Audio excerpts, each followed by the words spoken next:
A section of opposition NASA members of parliament have dismissed claims that the NASA movement is making a fallout. KIBRA MP and his Nairobi woman representative counterpart Esther Passaris accused the ruling Jubilee administration for constant attacks, even as they await their perceived people's president, Raila Odinga, to give them the way forward. Our reporter Jeff Khaemba with more details. The opposition NASA coalition is until now determined that their leader Raila Odinga will give a way forward after he was sworn in as the people's president. This comes amid claims of misunderstanding amongst the key principals Raila Odinga, Kalonzo Musyoka, Musalia Mudavadi and Moses Wetangula. However, NASA members of parliament maintain their coalition is still intact. Do not be distracted by people who are saying NASA is not united. We're united as ever, and we are determined.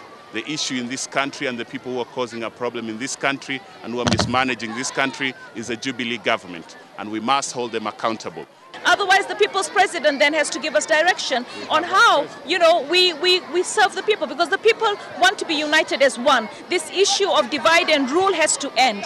Kenya is one country. We all belong to Kenya.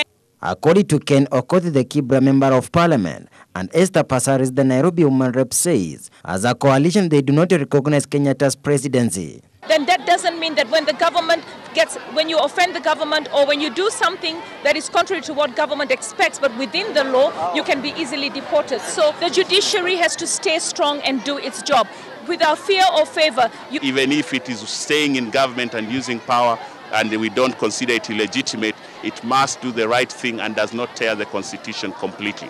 Speaking at Mbagathi High School when they officially launched a new learning structure, the members of parliament castigated the Jubilee administration for constant attacks to the opposition. Don't look at opposition as an enemy. It is part of our constitution that we will have opposition. We're not a one-party state. So when you actually push opposition to the limit and look at us as enemies, and we walk through parliament and don't feel like we're part and parcel, they may have the tyranny of numbers, but there are people in opposition who have so much to contribute.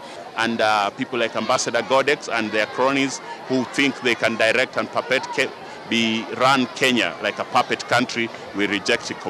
The two members of parliament has, however, urged the NASA legislators to avoid too much politicking and should instead embrace change and development in their various constituencies.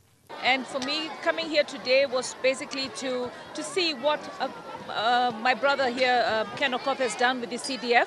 I mean, I'm very, very impressed at this school. I mean, if you look at it, to think that it only cost about 48.5 million, I think money was well utilized. So when it comes to politics, there's a time to politic and there's a time to actually celebrate the strides we make towards doing what is right. Anything else is a distraction to make us lose focus. Our duty as leaders who must protect the constitution and the welfare of the citizens is to hold this government accountable.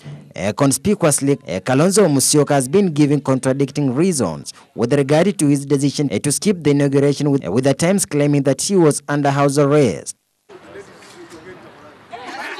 The opposition NASA is reportedly still in consultations with both principals to iron out key issues that have at times threatened to dismantle the coalition.